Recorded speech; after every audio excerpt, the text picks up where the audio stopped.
세상에서 더 나은 의, 생명이 걸린 문제. 마태복음 5장 21절에서 30절까지의 말씀을 교독합니다. 마지막 절을 함께 봉독합니다. 여러분은 들었습니다. 옛 조상들에게 말씀하시기를 사람을 죽이지 마라. 사람을 죽이는 사람은 누구든 그 책임으로 심판대에 끌려갈 것이다 하셨지요. 그러나 나는 여러분에게 말합니다. 자기 형제 자매에게 분노하는 사람마다 그 책임으로 심판대에 끌려갈 것입니다. 자기 형제 자매에게 바보라고 말하는 사람은 누구든 그 책임으로 유대아 최고회의에 끌려갈 것입니다. 또 멍청이라고 말하는 사람은 누구든 그 책임으로 지옥 불 속에 던져질 것입니다. 그러므로 예물을 제단에 가져다 바치다가 거기서 무엇인가 그대에게 맺힌 것이 있는 형제 자매가 생각난다고 합시다. 그러면 거기 제단 앞에 그대의 예물을 그대로 두고 먼저 가서 그대의 형제 자매와 화해하세요. 그러고 와서 그때 그대의 예물을 가져다 바치세요. 가서 그대를 고발하는 사람과 빨리 문제를 해결하세요. 아직 그대가 그와 함께 길에 있는 동안에는. 그렇지 않으면 고발하는 사람이 그대를 재판관에게 또 재판관은 아랫사람에게 넘겨줄 것입니다. 그래서 그대는 감옥에 던져질 것입니다. 아멘, 그대에게 말합니다. 그대는 거기서 절대로 나오지 못할 것입니다. 마지막 고드란트까지 싹 갚기 전에는요. 배우자 아닌 사람과 잠자리 하지 말라는 말씀의 뜻, 여러분은 들었습니다. 말씀하시기를 배우자 아닌 사람과 잠자리 하지 마라 하셨지요. 그러나 나는 여러분에게 말합니다. 욕망을 품고서 여자를 보는 사람은 다 이미 그 마음속으로 그 여자와 잠자리 하는 것입니다. 그대의 오른쪽 눈이 그대를 죄의 유혹에 걸려 넘어지게 하면 그 눈을 뽑아서 던져버리세요. 그대의 몸의 한 부분을 잃더라도 그대 몸 전체가 지옥에 던져지지 않도록 하는 것이 그대에게 이득이니까요. 그대의 오른쪽 손이 그대를 죄의 유혹에 걸려 넘어지게 하면 그 손을 잘라내어 던져버리세요. 그대 몸의 한 부분을 잃더라도 그대 몸 전체가 지옥에 빠져 들어가지 않도록 하는 것이 그대에게 이득이니까요. 아멘. 예수님의 복음은 율법의 완성입니다. 복음대로 사는 것이 율법대로 사는 것보다 더 나은 의의 삶인 것입니다. 예수님께서 그렇다고 하여 이 복음과 율법을 충돌시키고자 하시는 뜻으로 말씀하신 것은 아닙니다.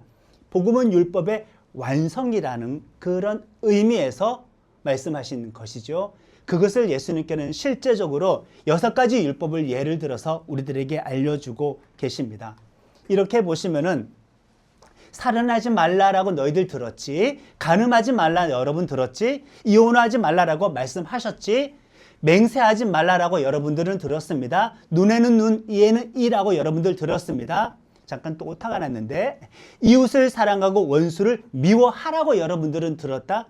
그러니까 이 노란 글씨는 율법에 있는 계명의 말씀인 겁니다. 너희들은 이렇게 들어서 알고 있지, 그러나 나는 거기에 충만한 의미에 대해서 앞으로 설명할 것이다.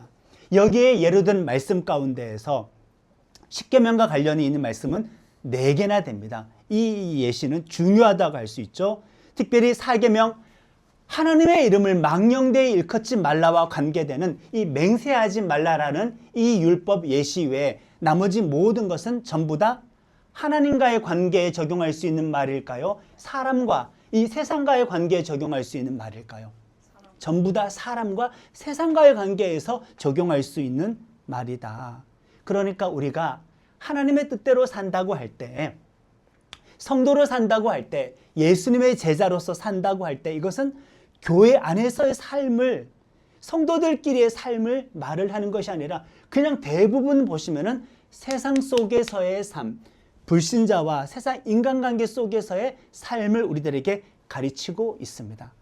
기본적으로 저나 여러분이나 우리들의 신앙은 종교적인 영역 안에, 우리들의 신앙적인 삶은, 우리들의 신앙 실천적인 부분은 종교적인 영역 안에 갇혀 있다라고 볼 수가 있겠지만, 예시로 들었던 것은 전부 다 여기 뭐 예배와 관계된 거 있나요? 기도와 찬양과 관계된 거 있나요? 성전과 관계된 거 있나요? 없습니다. 그냥 세상 속에서의 제자로서의 살아가는 그 삶을 우리들에게 예시로 들고 있다. 그러니 율법의 완성은 복음인데, 세상 속에서의 삶을 온전하게 살아가지 않고 주일날 교회 안에서 성도들끼리 안에서만 통용되는 종교인으로, 그런 신앙인으로 남아있다고 한다면은 우리는 복음을 불순종하고 있는 것과 마찬가지이다. 교회는 일단 와야 됩니다. 공적인 예배를 드려야겠죠. 그러나 교회와 성도 안에만 머물지 말고 세상으로, 사람으로 여러분들은 나아가시기를 바랍니다. 불편하겠지만은 예수님은 이 노란 글씨, 이 율법을 말씀에 대해서는 익히 들어서 알고 있는 지금 유대인들에게 그 율법의 표면적인 뜻이 아니라 그 글자 속에 담겨 있는 일차적인 뜻이 아니라 그것이 포함하고 있는 완성된 뜻에 대해서 지금 설명하려고 하시는 겁니다. 자, 율법에서는 사람을 죽이지 말라고 했지 이 계명 여기서 어긴 사람은 손 들어보세요. 여기 없겠죠. 감옥에 가 있는 겁니다. 너무 비현실적이지 않습니까? 사람을 죽이지 말라라는 저 계명 어길 사람 누가 있어? 어기면 여기 있지도 않아요. 이 말씀을 어기는 사람은 거의 없습니다. 절대 다수가 이미 잘 지키는 계명입니다. 예수님의 산상설교를 들었던 유대인들도 당연히 이 계명에 본인이 걸린다고 생각하지는 않았어요. 그런데 우리가 아까 전에 본문 말씀 읽었잖아요.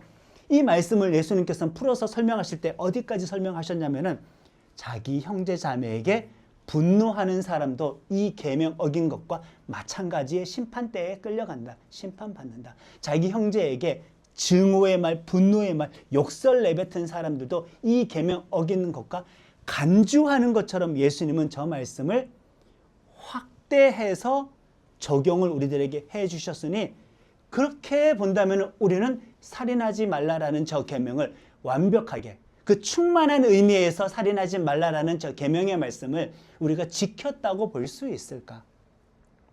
뒤에 나오는 예수님의 해설을 적용하면 그렇지는 않잖아요. 우리 정말 많은 사람 미워하고 증오하고 분노하고 비판했었습니다. 그리고 여기서 예수님은 한 번 더 확대 적용하는데 형제 자매에게 원한 맺힌 것이 있는데 그것을 풀지 않고 너가 나에게 예물 드리러 온다면은 그 예물도 드리지 말라라고 합니다. 하나님과의 관계와 이 세상 속 인간관계가 다르지 않습니까? 다르지 않습니까? 그런데 예수님은 인간관계가 분열되어 있는데 인간관계가 파괴가 되어 있는데 증오, 미움, 원망, 저주로 관계가 파탄이 나 있는 사람이 그거 해결하지는 않고 하나님께 와서 예물 드린다고 할 때 그 예물 성전에 바치지 말아라. 이 말은 확대하면은 너가 드리는 예물과 너가 드리는 기도와 찬양과 예배는 내가 접수할 수 없다. 먼저 그거 해결하고 온 다음에 예배를 드려라. 확대하면 온 다음에 기도 드려라, 찬양 드려라, 예배 드려라. 이렇게 되는 겁니다. 살인하지 말라라는 말이 여기까지 이렇게 연결이 되고 있지요. 그런 의미에서 당연히 용서는 하나님의 뜻입니다. 그 원한 관계와 갈등을 해결하지 않는 사람은 본인은 바른 신앙 가운데 하나님을 예배한다고 하지만 그 예배는 지금 거절되고 있기 때문에 그의 영은 영적으로 감옥에 갇혀 있는 상황이라고 보시면 됩니다. 영적인 속박 가운데 있는 겁니다. 기독교 상담과 기독교 내적 치유에서 그래서 핵심적인 부분이 있는데 이 용서를 가르칩니다. 용서하지 않으면 당신에게는 사슬이 걸려 있습니다. 사슬을 끊기 위해서는 용서하고 내적 치유로 나아갑시다. 성령 충만으로 나아갑시다. 이렇게 가르치고 있는 것이죠. 사람을 죽이지 말라라는 계명의 이 온전한 뜻은 일단 살인만 해당되는 것은 아니다. 또 사람을 죽이지 말라는 이 계명은 생명 존중까지도 포함하고 있습니다. 생명의 주권이 하나님께 있는 것까지도 포함하고 있습니다. 문자적으로 언급한 것만 지키고 저 율법의 완성이 복음인데 저 율법이 담고 있는 그 취지까지는 지키지 않고 율법의 빈틈을 우리가 얼마나 많이 활용하고 있습니까? 교묘하게 우리는 문자적인 어떤 핵심적인 명령은 지키고 있는데 문자적인 말씀이 포함하고 있는 그 말씀의 취지는 어기고 있는 것들이 참 많지 않을까? 참 많지 않을까? 사람과 관계에서 분노하고 증오하고 원망하고 저주하면서도 나는 계명을 잘 지켰다. 그런데 아니라 이거예요. 원수를 풀지 않았는데 난 계명을 잘 지켰다. 나랑 전혀 해결되지 않는다. 사람 죽여본 적이 없는데 내가 어떻게 저 계명을 어겼다고 할 수 있을까? 그런데 주님은 아니다. 계속 심판대를 동일하게 하나님은 언급하고 있습니다. 인간관계가 평화가 깨어졌는데도 불구하고 나 하나님과의 관계에 평화를 누릴 거야. 과연 그런 사람이 하나님의 깊은 임재를 누릴 수 있을까? 충만한 기름 부음 받을 수 있을까? 어렵죠. 살인이라고 말을 하자고 한다면은 이것은 사실은 깨진 인간관계의 절정의 사건이라고 할 수 있지 않습니까? 깨진 인간관계의 절정이라고 할 수 있는데 하나님의 나라는 회복을 상징하죠. 깨짐과는 반대인 것입니다. 그러니 단순 살인 문제만으로 저 말씀을 풀어서 적용하지 말고 모든 깨진 인간관계를 회복하는 것에서도 우리는 이 말씀을 적용해야 된다. 그리고 그거 문제와 저 문제 해결하지 못하는 게 나와 하나님과의 관계로 유기적으로 연결되어 있다는 것을 우리가 신경 쓴다고 한다면은 많은 기독교인들이 지금 현재 위선적으로 살아가고 있는 줄도 모릅니다. 세상에서의 진상이 있고 빌런이 있고 민폐인간으로 있으면서 인간관계를 다 망쳐놓고 있으면서 정말 그 사람의 모든 주변 사람들이 그 사람을 다 욕하고 있는데 그 사람은 그것도 모르고 교회에 와서 기도를 드린다. 찬양을 드린다. 예배를 드린다. 그 예배가 하나님 앞에 온 자에게 상달이 될까? 참 안타까운 것은 당사자는 자기 자신이 그런 존재인지 일단은 모른다는 겁니다. 그건 참 안타깝습니다. 그리고 살인하지 말라. 이것이 직접적인 살인만 의미하지는 않고 간접적인 살인하지 말라라는 말씀으로도 적용할 수가 있습니다. 부실 공사를 했습니다. 나중에 그 건물이 무너졌습니다. 이 계명 어긴 겁니다. 위험한 길에 난간을 설치하지 않았습니다. 공사 담당자가 철근 몇 개를 빼먹었습니다. 그래서 그 난간이 없는 그 비탈로 누군가 떨어져서 죽었다고 하면은 직접 살인은 아니지만 이 계명을 어긴 것이 되는 겁니다. 전세 사기 사채 여부로 사람을 자살로 몰아간 사람, 직접 살인은 아니지만 이 계명을 어긴 겁니다. 환경을 파괴해서 결과적으로 누군가 질병을 얻어서 죽게 만들었다면 그것도 이 계명을 어긴 겁니다. 맨홀 뚜껑을 열어놓고 닫지 않아서 누군가 거기 빠져들어갔다고 한다면 간혹 가다가 홍수 때 그런 일이 있죠. 그것은 직접 살인은 아니지만 간접적이기 때문에 저 계명을 어긴 것이 되는 겁니다.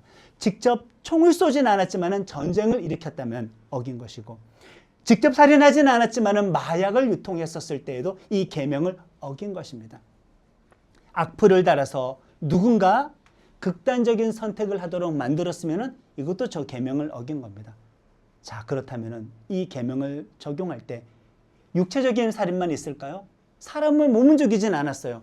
그러나 말과 행동으로 누군가의 인격과 정신을 파괴시켜 버렸다면 그의 정신이 무너지게 만들었다고 한다면 이것도 영적인 살인, 정서적인 살인이 될 수 있죠. 이 계명을 어긴 것이다.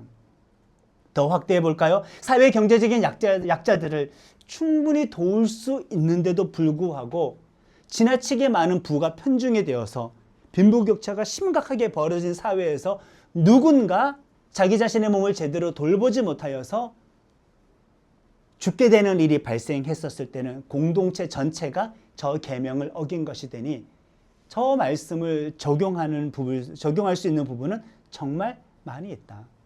두 번째 예는 간음하지 말라. 이 말씀의 충만한 의미에 대해서 우리들에게 설명하고 있습니다. 이 말씀을 들었던 유대인들은 육체적인 불륜만 저지르지 않으면 나 저 계명 잘 지켜.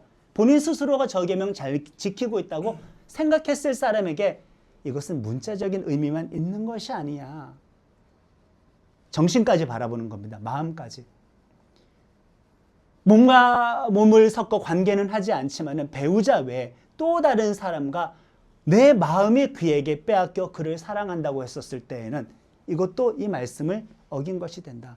음란 채팅 유흥업소에 출입하는 것, 다른 사람을 상상하면서 배우자와 관계를 하는 것, 음란한 시선으로 남자나 여자를 바라보는 것, 사람을 바라볼 때 성적인 대상으로만 그 사람을 바라보는 것도 다 이 말씀을 어긴 것이 됩니다. 이렇게 예수님께서 충만한 의미를 설명했을 때 유대인들은 다 해당되는 겁니다. 모두가 주님 앞에 죄인이 되어지는 거죠. 예수님은 눈으로 보면서 관계를 상상하는 것, 음욕을 품고 정욕을 품고 누군가를 바라보는 것을 잠자리한 것과 같다라고 말씀을 해주셨으니 지난번에 이어서 말씀을 드립니다. 율법이 빈틈이 많습니까? 복음이 빈틈이 많습니까? 율법이 빈틈이 많죠. 율법이 빡셉니까? 복음이 빡셉니까? 복음이 빡셉니다. 율법은 문자적으로만 지키면 되는데 예수님은 율법의 완성이시니 율법의 충만한 의미를 원래 취지를 그대로 지금 전달하고 있는 거죠. 충격적이었을 겁니다. 율법의 기준으로 내가 완벽한 유대인이라고 생각했던 사람들이 예수님의 말씀을 들었을 때에는 내 죄인이구나. 내가 회개해야 되겠구나. 복음이 율법보다 더 엄격하고 높은 기준을 요구합니다. 마음까지 들여다보기 때문에 위선적인 순종으로는 어떻게 이 문제를 해결할 수가 없다. 자, 간음하지 말라라는 이 계명은 기본적으로 유부녀와 유부남이 결혼관계에 있는 사람과 왜 성적인 일탈을 말을 하는 것은 맞습니다. 청년들은 궁금할 것입니다. 오늘날 적용하기 어려운 부분이 있습니다. 왜냐하면 성경은 구체적으로 모든 사례들을 다 언급하지 않았기 때문이죠. 자, 결혼하지 않았는데 결혼 관계 외의 관계도 간음으로 볼 것인가? 쉽게 말해서 연인끼리의 혼전 순결의 문제는 어떻게 해야 하나? 일단 이 성경은 2000년 전에 기록이 되었습니다. 구약은 더 오래되었고요. 말씀 자체를 그대로 오늘날 적용할 것인가? 성경에서 말하는 성적인 순결을 당시의 기준이라고만 생각할 것인가? 아니다. 이것도 오늘날 그대로 적용해야 할 것인가? 오늘 시대 상황에 맞춰서 자유롭게 적용하는 것이 혹시나 하나님의 뜻이 아닐 수도 있기 때문에 설교자로서 저는 이 부분을 보수적으로 가르칠 수밖에 일단 없습니다. 왜요? 예수님조차도 결혼한 사람이 다른 사람에 대해서 눈으로 보고 마음으로 품는 것까지도 잠자리 한 것이라고 강하게 세게 말씀하신 것을 보면 저도 예수님처럼 안전하게 그렇게 가르칠 수밖에 없겠죠. 구약의 문자적인 율법 규정보다 예수님의 복음의 말씀이 훨씬 센 것을 보면 성경을 기준으로는 기독교인이라고 한다면 혼전 순결을 지키라.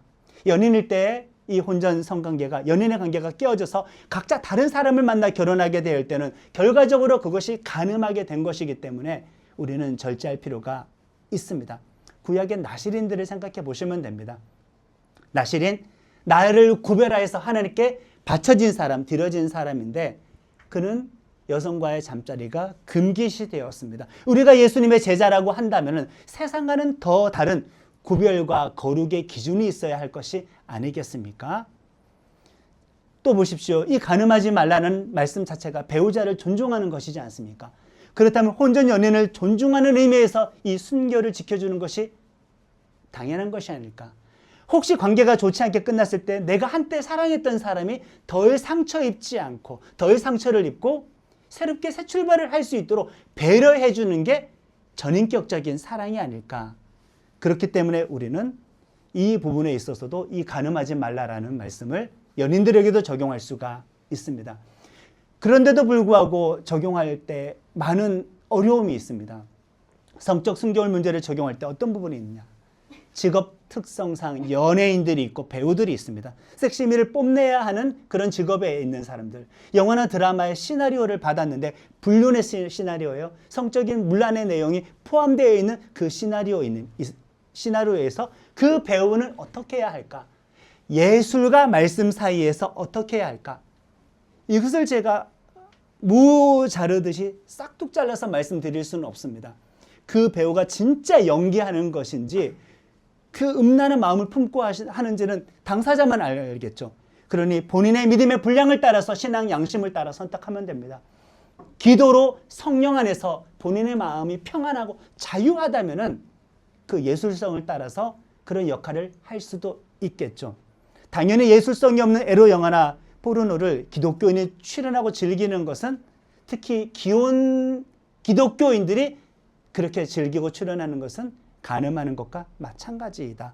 인격적인 관계도 없고 연인 관계도 아닌데 영상 속의 불특정 다수를 향하여 그 마음을 품는 것, 예수님의 기준이면 충분히 간음이 되는 것입니다. 성은 매력도 있죠. 마력도 있습니다. 사랑의 도구와 통로도 되지만 유혹의 도구와 통로도 됩니다. 정말 하나님의 많은 사람들이 수십 년 잘 쓰임 받아놓고 요 한 가지 때문에 넘어지는 경우가 많이 있습니다. 저는 목회자이기 때문에 성도들이 모르는 그런 사례들에 대해서 많이 알고 있습니다. 다윗도 여기서 무너졌습니다. 살인이 인간관계 파괴의 절정이라고 했죠. 결혼한 사람이 배우자 외에 대상자와 간음하는 것도 인간관계를 크게 파괴합니다. 가정 파괴합니다. 자녀를 파괴합니다. 고대 사회 한 마을에 인구가 얼마나 되었을까요? 이 불륜의 대상자는 대체로 동네 주민이겠죠. 공동체를 파괴합니다.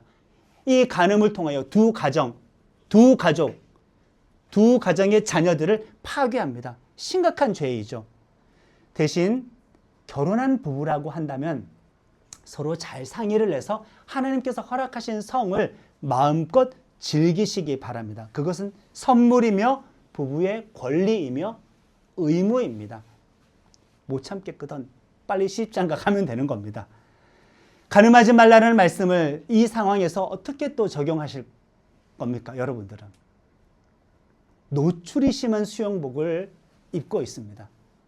근데 원래 그런 수영복을 입는 문화권에 있었던 사람들이 해운대에서 그렇게 우리 애들 말로 똥꼬 수영복이라고 하는데 그런 수영복을 입고 있고 그 외국인들끼리 서로를 봤을 때는 그 상황에서 그 복장은 맞기 때문에 음란한 눈으로 바라보지는 않습니다. 어릴 때부터 익숙하니까. 근데 한국 사람들이 그것을 바라보았을 때 다른 시선으로 바라볼 수가 있겠죠. 여기서는 다 래시가드 입고 수영장 갈 테니까요. 그러면 여러분들 어떻게 생각하십니까? 그렇게 이상하게 바라보는 사람의 문제일까? 그렇게 노출하는 사람의 문제일까? 이 문화의 차이는 우리에게 어떻게 적용할 것인가? 여기서 제가 뭐라고 할 수 없습니다. 최소한 장소와 상황에 따라서 옷을 입으라는 것과 우리나라 사회 전반적인 그런 시선에 부합하게 입으라고 말을 할 수밖에 없겠죠. 세상의 빛과 소금으로 살아가라고 하였습니다. 팔복의 원리로 삶을 살아가라고 하였습니다. 그렇다면 예수 믿는 제자는, 성도는 세상의 가치관과 완전히 다르게 살아가야 할 것입니다.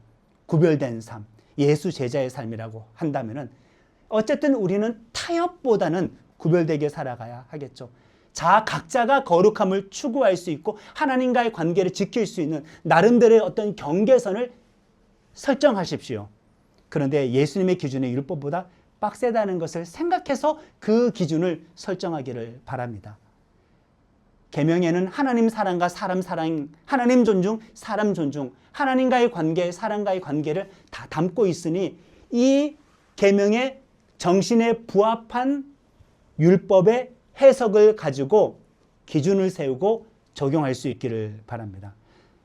예수님께서는 첫 번째와 두 번째 말씀을 전하면서 이 완성된 율법의 의미를 지키지 않으면 이 더 나은 의를 행하지 않으면 어떻게 될 것이다 라고 말씀을 하셨는데 받아들이기 어렵습니다. 예상보다는 너무 셉니다. 지옥 불속에 던져질 것입니다. 감옥에 던져질 것입니다. 절대 나오지 못할 것입니다. 싹 갚기 전에는요. 눈을 뽑아서 던져버리세요. 지옥에 던져지지 않도록. 손을 잘라내어 던져버리세요. 지옥에 빠져들어가지 않도록. 예수님께서 지금 너무 센 말을 하셨습니다. 사실 요즘 지옥에 대해서는 없다는 식으로 신학이 흐르고 신앙이 흐르고 있는데 일단 예수님은 직접 언급하셨습니다. 물론 이 지옥이라는 단어의 원어는 게헨나입니다. 게헨나. 시체를 불태워서 화장해서 뼈가루를 뿌려버리는 곳. 그래서 이것을 번역할 때는 당연히 의미하는 바가 그냥 그 공동묘지에 갈 것이다라는 의미는 아니잖아요. 그 화장터 갈 것이다라는 의미는 아니잖아요. 그래서 저것을 번역할 때는 헬, 지옥으로 이렇게 번역을 하는데 자, 충만한 의미에 대해서 너희들 지키지 않았지? 이렇게 될 것이 다 걸려 들어가는 겁니다. 어라, 팔다리 손을 잘라야 되나? 내 눈을 뽑아야 되나? 천국을 잃어버릴 수 있다면 차라리 그 죄를 행하는 수단을 없애버리고 장애인이 되는 한이 있더라도 하늘나라를 잃어버리지 않는 게 더 중요하다는 것을 강조하기 위해서 이렇게 가르치는 것입니다. 과정법이라고 할 수 있죠. 이거는 문자 그대로 적용할 수가 없습니다. 그러면 여러분이나 저나 그냥 우리는 다 잘려나가고 눈이 뽑혀야 되니 과정법이라고 저는 그렇게 배웠습니다. 그런데 이렇게 과장할 정도로 예수님께서 보수적으로 가르치신 이유는 알겠죠? 혹시라도 너희들이 지옥 가면 안 되니까. 혹시라도 너희들이 하나님 나라 잃어버리면 안 되니까 이렇게 세게 가르치신 것입니다. 유혹을 피하기 위해서는 그 어떤 결정적인 희생도 감수해야만 한다. 지금도 많은 신앙인들은 이 말씀을 구체적으로 말하지 않는 부분에 있어서는 풀어서 적용하지 않으려고 합니다. 말씀의 취지를 지키지 않고 그 말씀의 문자적인 의미를 지키면서 본인은 신실하다고 착각하기 쉽습니다. 그러나 하나님 속일 수 없어요. 내면을 보십니다.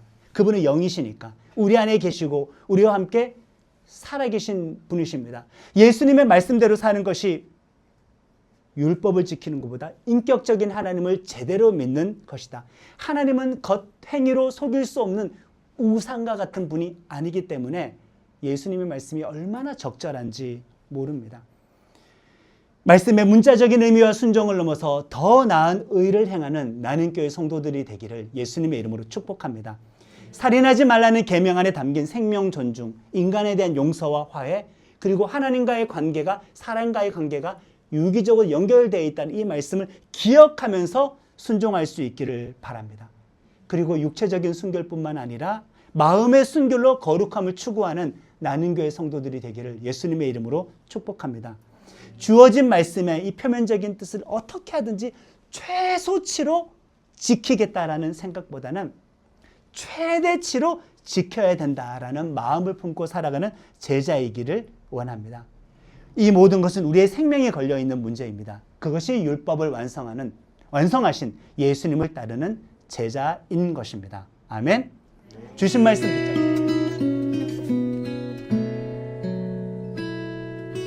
나의 마음을 정금과 같이 정결케 하소서. 나의 마음을 정금과 같이 하소서. 내 영혼에 한 소망 있으니 주님과 같이 거룩하게 하소서. 나의 삶을 드리니 거룩하게 하소서. 주님 나를 받으소서.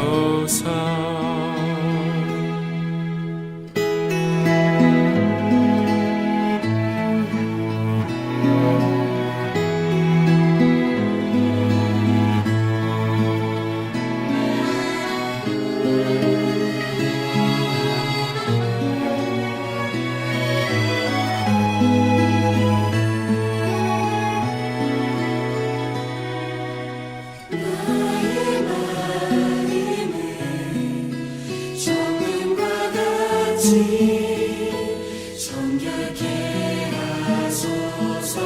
나의 마음을 정금과 같이 하소서. 내 영혼에 한 소망 있으니 주님과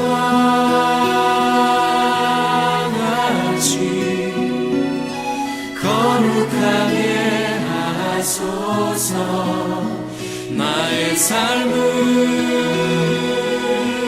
드리니 거룩하게 하소서.